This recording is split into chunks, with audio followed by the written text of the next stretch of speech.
రాజుల కాలంలో రాజ్యాల కోసం యుద్ధాలు జరిగేవి. ఇష్టారాజ్యంగా రాజ్యాక్రమణలు సాగేవి.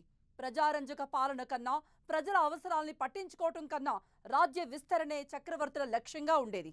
తర్వాతి కాలంలో కొన్ని దేశాలు ఆయుధ ఆర్థిక బలంతో ఇతర దేశాల్ని ఆక్రమించి శతాబ్దాల పాటు పాలించాయి. తర్వాత ప్రపంచం మొత్తం ప్రజాస్వామ్యం దిశగా పయనించింది. దేశాలకు దేశాలు పోరాటాలు చేసి సర్వస్వతంత్రంగా మారాయి. మొదటి ప్రపంచ యుద్ధం, రెండవ ప్రపంచ యుద్ధం సృష్టించిన వినాశనం గమనించి 80 ఏళ్లుగా మరో యుద్ధం తలెత్తకుండా అంతా జాగ్రత్త పడుతున్నారు. కానీ తాజా పరిణామాలు చూస్తే మరో ప్రపంచ యుద్ధం తప్పదా అనే సందేహం కలుగుతోంది. ఆధునిక చక్రవర్తుల్లా భావించే కొన్ని దేశాలతో ప్రపంచానికి పెనుముప్పు తప్పదా అనే భయాందోళన వ్యక్తమవుతోంది. ప్రపంచం ప్రశాంతంగా లేదు. బాంబు పేలుళ్లు, ఆత్మాహుతి దాడులు, అంతర్గత కలహాలు, తెరవెనక కుట్రలకే దేశాలు పరిమితం కావడం లేదు. శత్రు దేశాలను కవ్విస్తున్నాయి. సరిహద్దు దేశాలతో కావాలని గొడవలు పెట్టుకుంటున్నాయి. తమ స్వార్థ ప్రయోజనాల కోసం కూటములు కట్టుకుంటున్నాయి. అభివృద్ధి చెందిన దేశాలు అగ్రరాజ హోదా పొందేందుకు, నిలబెట్టుకునేందుకు ఆరాటపడుతున్న దేశాలు చిన్న దేశాలను, తృతీయ ప్రపంచ దేశాలను అప్పుల పేరుతో, ఆయుధ సాయం పేరుతో తమ వైపుకు తిప్పుకుని బలవంతులుగా ముద్ర వేయించుకునేందుకు శక్తి వంచన లేకుండా ప్రయత్నిస్తున్నాయి. మరోపక్క ఉనికి కోసం, అస్తిత్వాన్ని నిలుపుకోవడం కోసం, స్వాతంత్ర్యాన్ని కొనసాగించుకునేందుకు ఇంకొన్ని దేశాలు అలుపెరగక శ్రమిస్తున్నాయి. మొత్తంగా అనేక కుదుపులకు లోనవుతోంది ప్రపంచం. ఈ పరిణామాలన్నీ గమనిస్తే ఇంకో యుద్ధం దిశగా అడుగులు పడుతున్నాయా అన్న సందేహాలు కలుగుతున్నాయి. మానవ జాతి పెను విధ్వంసం బారిన పడకుండా జాగ్రత్తలు తీసుకోవాలన్న హెచ్చరికలు వినపడుతున్నాయి.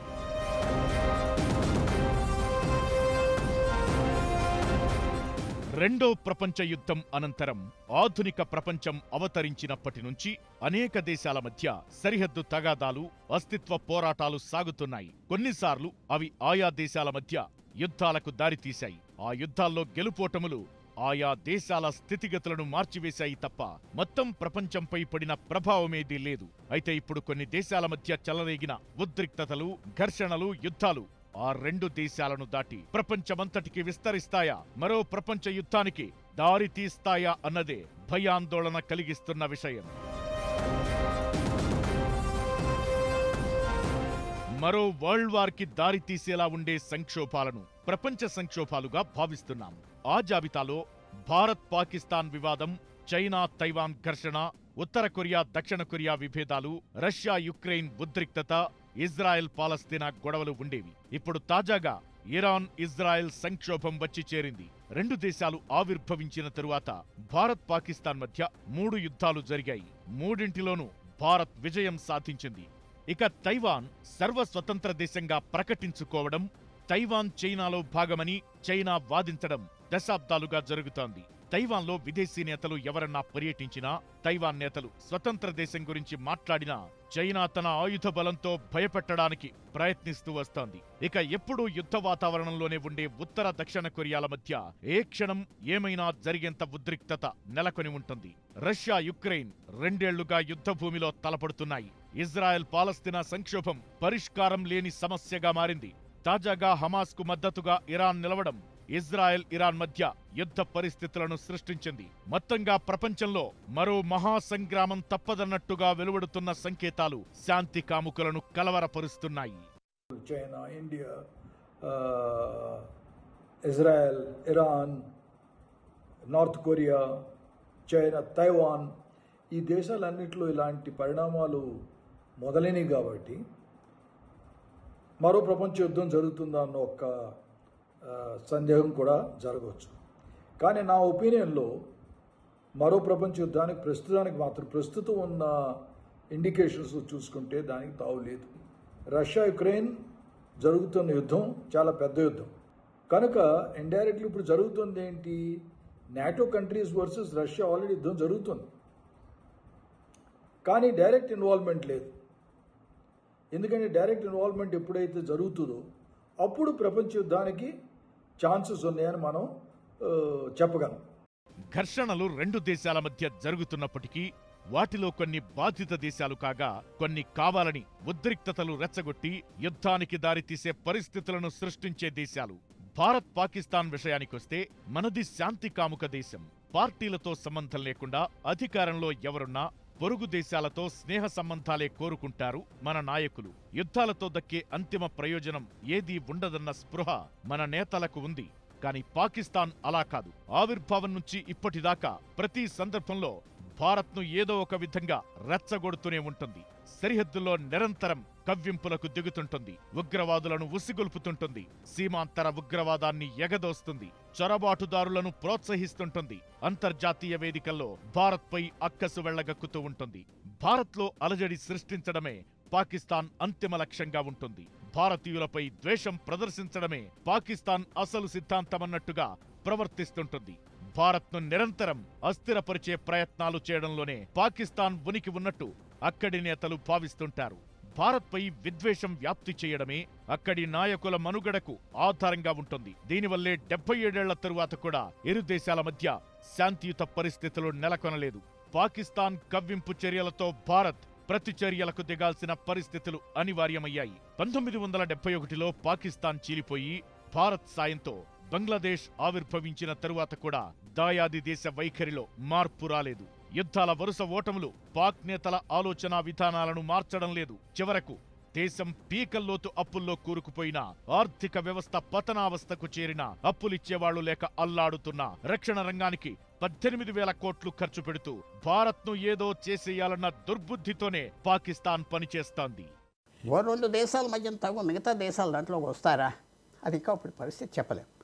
ఒక్కోసారి పెద్ద యుద్ధం అవుతుంది అనుకున్నది అవ్వకుండా మధ్యలోనే ఆగిపోతాయి. ఒక్కోసారి అది పెరుగుతుంది. అది మనం ప్రిడిక్ట్ చేయలేం. అది మనం ఫ్యూచర్ చెప్పలేం. కానీ జాగ్రత్త అనేది మాత్రం తప్పకుండా ఉండాలి. భారతదేశం పరిస్థితికి వస్తే మనకి డిఫెన్స్ స్ట్రాంగ్గా ఉంటే మన మీదకి రారు చైనా, పాకిస్తాన్. మనం వీక్గా ఉన్నామంటే మన మీదకి వస్తారు. అది మాత్రం అందరికి తెలిసిన వ్యవహారం. అందువల్ల ఆ మెసేజ్ ఏమిటంటే ఈవేళ ప్రపంచ యుద్ధాల మధ్యన ప్రపంచం యుద్ధం వస్తుందో లేదా కొంతవరకు జాగ్రత్త పడాలి. కొంతవరకు మంచి ఆర్మీ ఉండాలి, ఎయిర్ ఫోర్స్ ఉండాలి. అదే అక్కర్లేదు, సఫిషియెంట్ డిఫెన్స్ అంట. మరోవైపు పాకిస్తాన్తో పోలిస్తే భారత్ ఆర్థికంగా, రక్షణ పరంగా, సాంకేతికంగా అన్ని విధాలుగా మెరుగైన స్థితిలో ఉంది. ఏ దేశానికి తొత్తుగా లేకుండా, ఎవరి చేతుల్లో పావుగా మారకుండా, ఎవరి ప్రయోజనాల కోసం పనిచేయకుండా స్వతంత్ర విదేశాంగ విధానం అనుసరిస్తుంటుంది. అలాగే పాకిస్తాన్పై యుద్ధాల్లో గెలిచిన చరిత్ర ఉంది. అయినా సరే మన దేశం ఎంతో సంయమనంతో వ్యవహరిస్తుంటుంది. నేతలు దేశాభివృద్ధిపైనే దృష్టి పెట్టి ముందుకు సాగుతున్నారు. ఈ విషయాన్ని పాకిస్తాన్లో కొందరు రాజకీయ నేతలు సైతం ఒప్పుకుంటున్నారు. 2 దేశాలు ఒకేసారి స్వాతంత్ర్యం పొందినా భారత్ స్వతంత్ర విదేశాంగ విధానంతో ముందుకు సాగుతోందని, పాకిస్తాన్ ఆ స్థితిలో లేదని, దేశానికి మరోసారి స్వాతంత్ర్యం రావాల్సి ఉందని ఇమ్రాన్ ఖాన్ బహిరంగంగానే వ్యాఖ్యానించారు. భారత్ చంద్రునిపై అడుగు పెడుతుంటే కరాచీలో పిల్లలు తెరిచి ఉన్న కాల్వల్లో పడి మరణిస్తున్నారని మరో నేత ఆవేదన వ్యక్తం చేశారు. అయినా మిలిటరీ కనుసన్నల్లో నడిచే పాకిస్తాన్ పాలకులు భారత్పై వ్యతిరేకతే పాకిస్తాన్ అస్తిత్వం అన్న తరహాలో పాలన సాగిస్తున్నారు. ఆ దేశంలో ప్రజాస్వామ్యం, మానవ హక్కులు అన్నది ఓ బూటకం. చివరకు ఎన్నికల ప్రక్రియను కూడా అపహాస్యం చేశారు ఆ దేశ నేతలు. ఇమ్రాన్ ఖాన్ పార్టీ మద్దతుదారులు స్వతంత్రంగా పోటీ చేసి ఎన్నికల్లో ఎక్కువ స్థానాల్లో గెలుపొందితే వారిని కాదని ప్రతిపక్షాలను గద్దెనెక్కించింది పాక్ మిలిటరీ. పాకిస్తాన్ ఆర్మీ లక్ష్యం భారత్ను దెబ్బతీయడమే. అయితే పాక్ దుర్మార్గాలను, దుర్బుద్ధిని గుర్తించి ఎప్పటికప్పుడు భారత్ అప్రమత్తంగా వ్యవహరిస్తోంది, ఎదురుదాడి చేస్తోంది. 5 ఏళ్ల క్రితం పుల్వామాలో ఉగ్రదాడి తరువాత భారత్ సర్జికల్ స్ట్రైక్స్ తో ప్రతీకార దాడులకు దిగి పాకిస్తాన్కు చెక్ పెట్టింది. అయితే పాక్ ఆగడాలు శృతిమించితే యుద్ధం చెయ్యక తప్పని పరిస్థితులు ఏర్పడతాయి. మరోవైపు చైనా దుర్బుద్ధితో పాక్కు అన్ని విధాలా సాయమందిస్తోంది. ఈ పరిస్థితుల్లో భారత్ పాక్ మధ్య మరో యుద్ధం జరిగితే ప్రపంచ సంక్షోభంగా మారే ప్రమాదముంది. భారత్ పాకిస్తాన్ వివాదంతో పాటు ప్రపంచంలో సున్నితమైన అంశాలుగా చైనా, తైవాన్, ఉత్తర కొరియా, దక్షిణ కొరియా, ఇజ్రాయెల్, ఇరాన్ నిలిచాయి. రష్యా యుక్రెయిన్ యుద్ధం కన్నా ముందే 2021లో చైనా, తైవాన్ మధ్య యుద్ధం జరుగుతుందనే సందేహాలు నెలకొన్నాయి. ఇక ఉత్తర కొరియా, దక్షిణ కొరియాల మధ్య మరోసారి యుద్ధ వాతావరణం ఏర్పడింది. వరుస క్షిపణి ప్రయోగాలతో ఉత్తర కొరియా కవ్విస్తోంది. యుద్ధం వస్తే ఎలా తప్పించుకోవాలనే దానిపై దక్షిణ కొరియా ప్రజలంతా కూడా రిహార్సల్స్ చేసుకుంటున్నారు. అటు ఇరాన్, ఇజ్రాయెల్ మధ్య తీవ్ర ఉద్రిక్తత ఏర్పడింది. ఇజ్రాయెల్పై ఇరాన్ డ్రోన్ దాడులు, ఇరాన్ అధ్యక్షుడు రైసీ దుర్మరణం వెనుక ఇజ్రాయెల్, అమెరికా కుట్ర ఉందనే ఆరోపణలతో పరిస్థితులు దిగజారాయి. ఈ పరిణామాలన్నీ ప్రపంచాన్ని మరింత గందరగోళంలోకి నెట్టివేస్తున్నాయి.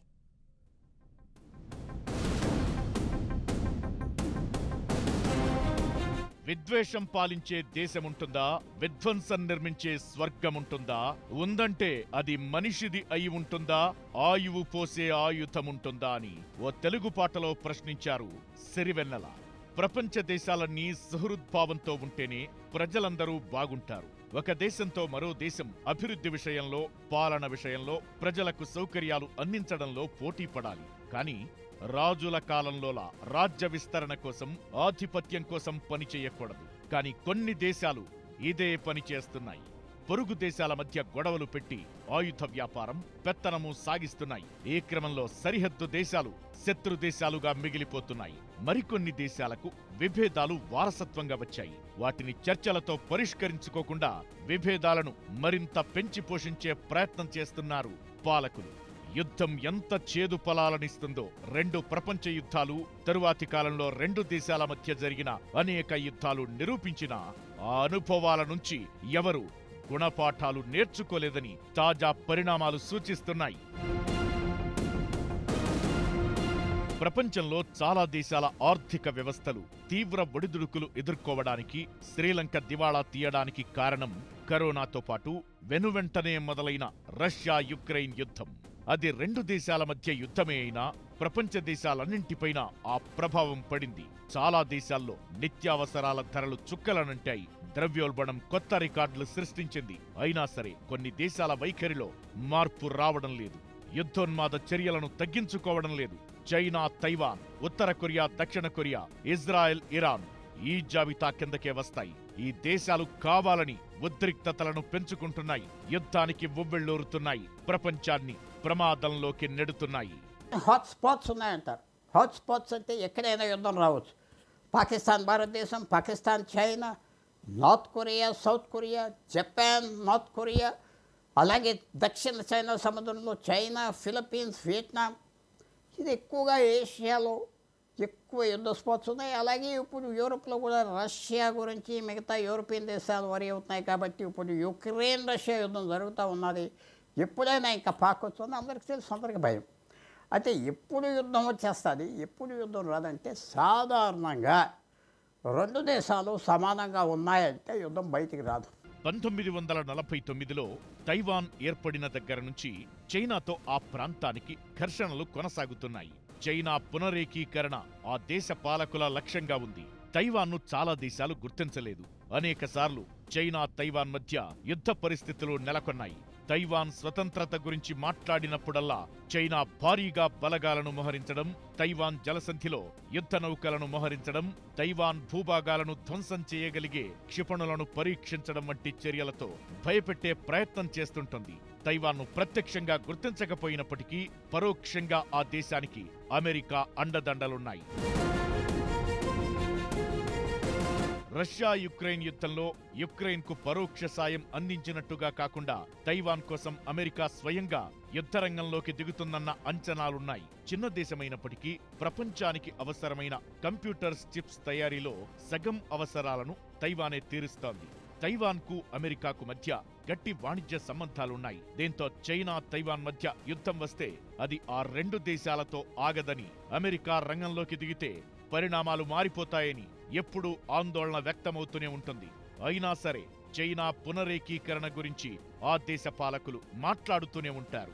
తాజాగా తైవాన్లో కొత్త ప్రభుత్వం ఏర్పడడంతో చైనా మరోసారి కవ్వింపులకు దిగింది. తైవాన్ చుట్టూ పనిష్మెంట్ డ్రిల్స్ నిర్వహిస్తోంది.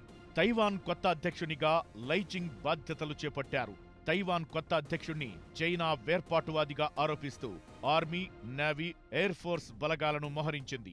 చైనాకు గట్టిగా బదులిచ్చేందుకు తైవాన్ కూడా సరిహద్దులకు భారీగా బలగాలను తరలిస్తోంది. మొత్తంగా 2 దేశాల మధ్య మరోసారి యుద్ధ వాతావరణం నెలకొంది.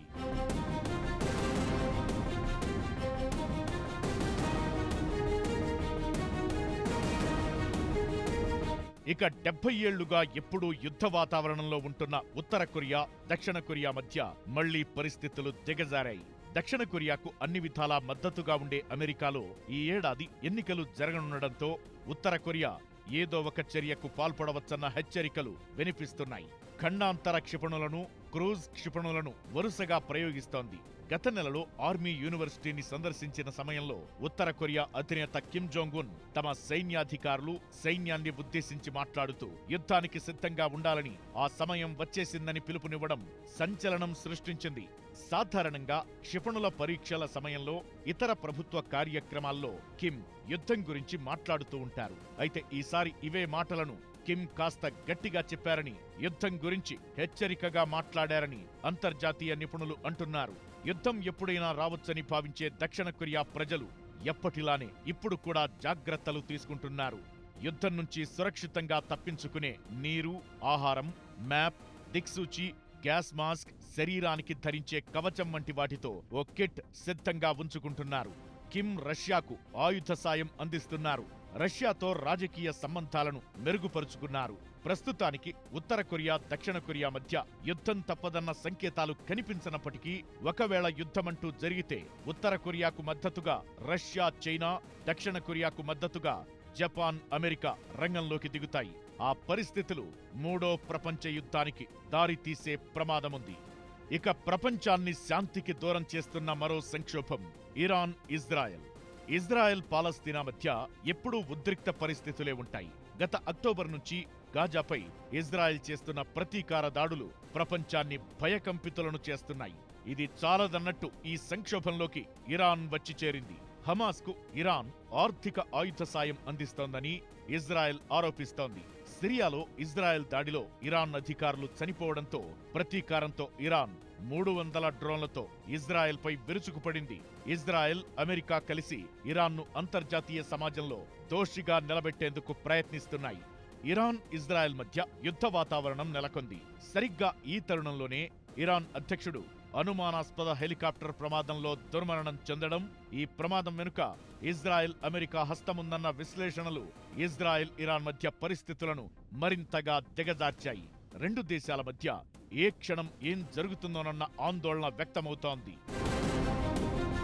ప్రస్తుతం భారత్, పాకిస్తాన్ మధ్య పరిస్థితులు ప్రశాంతంగానే ఉన్నాయి. కానీ పాక్ వైఖరి ఎప్పుడెలా మారుతుందో చెప్పలేం. దేశ ప్రజలకు తింటానికి తిండి లేకపోయినా పట్టించుకోకుండా భారత్తో యుద్ధానికి దిగగలిగే తెంపరితనం పాకిస్తాన్ది. కాబట్టి ఇది ఎప్పుడూ సున్నితమైన అంశమే. ఇక ఉత్తర కొరియా, దక్షిణ కొరియా సంక్షోభం, చైనా, తైవాన్ల తాజా ఉద్రిక్తతలు, ఇరాన్, ఇజ్రాయెల్ ఘర్షణ ప్రపంచాన్ని మరో యుద్ధం వైపు నడిపిస్తుందన్న భయాందోళన నెలకొంది. ప్రధాని మోదీ చెప్పినట్లు యుద్ధంలో అంతిమంగా గెలిచేదెవరూ లేరనేది నిజం. కావాలని ఉద్రిక్తతలు రెచ్చగొట్టే దేశాలు, కవ్వింపులకు పాల్పడే నాయకులు ఈ విషయాన్ని గుర్తుపెట్టుకోవాలి. మహాత్ముడు ప్రపంచానికి చాటి చెప్పిన శాంతి సందేశమే అన్ని సమస్యలకు శాశ్వత పరిష్కారం.